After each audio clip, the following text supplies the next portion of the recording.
Imagine a cold so deep it feels like it could snap bone. Outside the timber walls, the Scandinavian wind is screaming, dropping temperatures to a deadly minus 34 degrees Celsius. Inside, a newborn baby lies in a wooden cradle. This child has no voice to ask for a blanket, no strength to shiver violently enough to generate heat.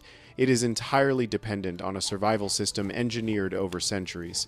We often think of Vikings as invincible warriors charging into battle, but their greatest fight wasn't against the Saxons or the Franks, it was against the winter itself, and the battlefield was the nursery. The Viking longhouse was not designed for comfort, it was a machine built to trap life.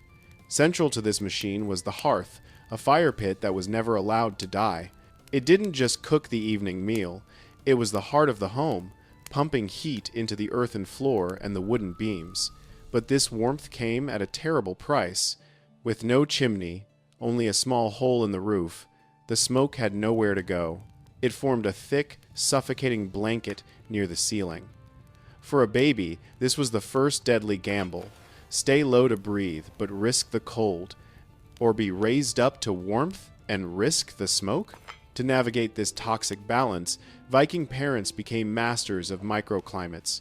They placed cradles not on high stands, but low to the ground, in the Goldilocks zone, where the air was breathable, but the radiant heat from the firestones still lingered. These weren't just rocks, they were batteries. Heated in the heart of the fire and wrapped in wool, they were buried beneath the cradle, radiating a gentle, life-saving warmth that lasted until dawn. But even the cleverest architecture couldn't stop the draft seeping through the door. For that, you needed armor. A Viking baby didn't wear cute clothes. They wore a survival suit that rivaled modern mountaineering gear. The first layer was linen, soft against the skin to wick away fatal moisture. But the real magic lay in what came next. Mothers would stuff dried sphagnum moss between the layers of wool swaddling. This wasn't just filler. Moss is nature's sponge, incredibly absorbent and naturally antimicrobial. It created a layer of dead air space, the best insulator known to physics, trapping the infant's body heat in a personal thermal shell. Over this mossy core came the heavy artillery, felted wool and sheepskin cloaks soaked in lanolin. This natural oil made the wool waterproof, ensuring that even if a roof leaked or a cup spilled, the baby remained dry.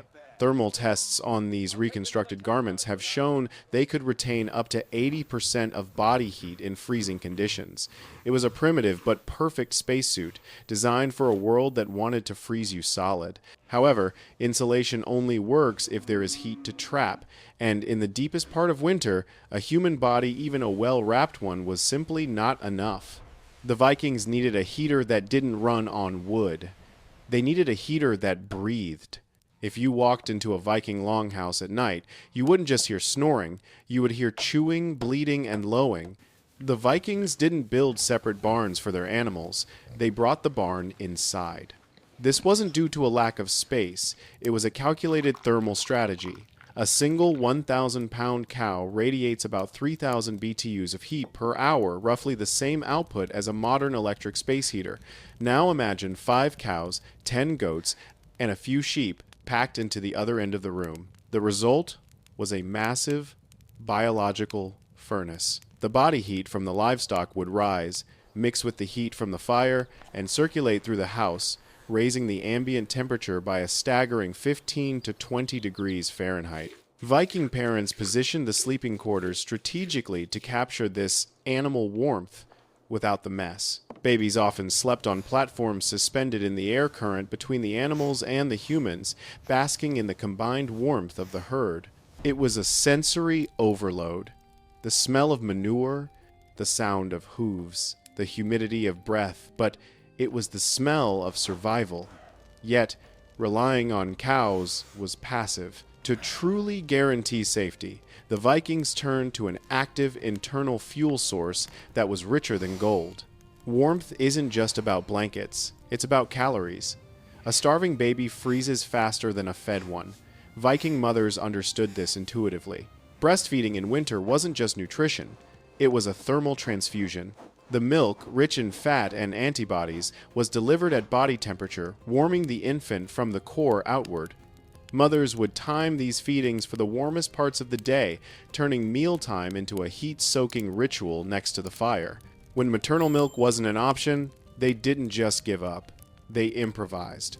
Goat's milk was warmed over, coals never boiled, to preserve nutrients and fed drop by drop through a piece of soaked wool acting as a teat. This high-fat diet acted like furnace fuel, stoking the baby's metabolism to generate its own body heat. But even with a belly full of warm milk, the night was still a predator.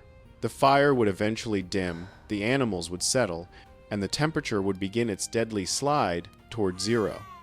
This is where the Viking family deployed their most exhausting tactic, the rotational watch.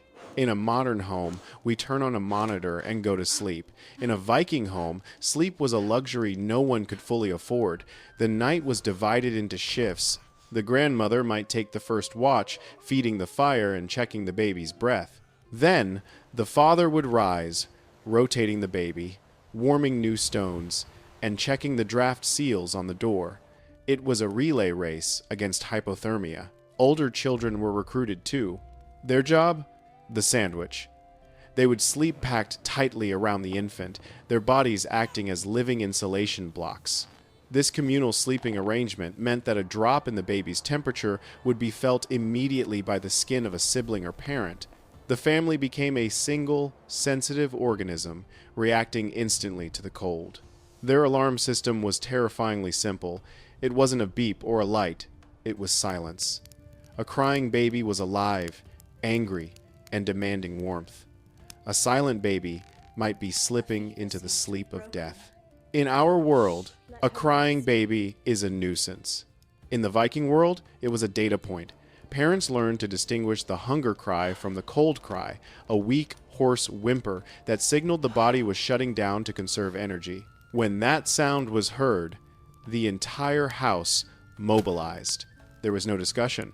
Furs were piled on, bodies were pressed closer, the fire was roared back to life.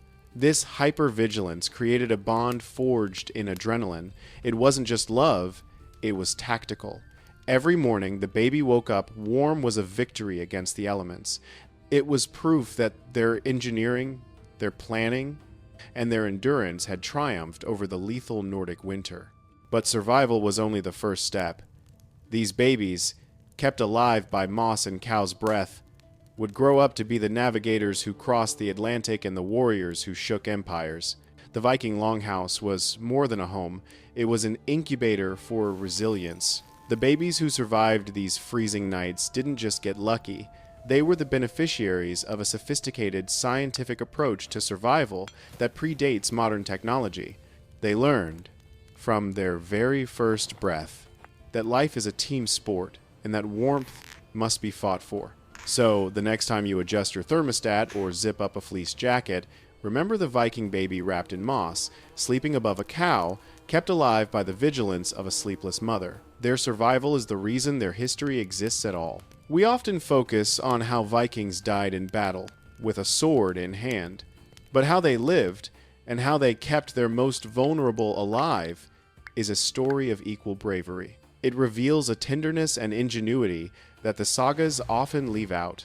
If you were fascinated by this look into the domestic life of the Norsemen, hit that like button and subscribe for more deep dives into history's hidden corners. What modern convenience would you miss the most in a Viking winter?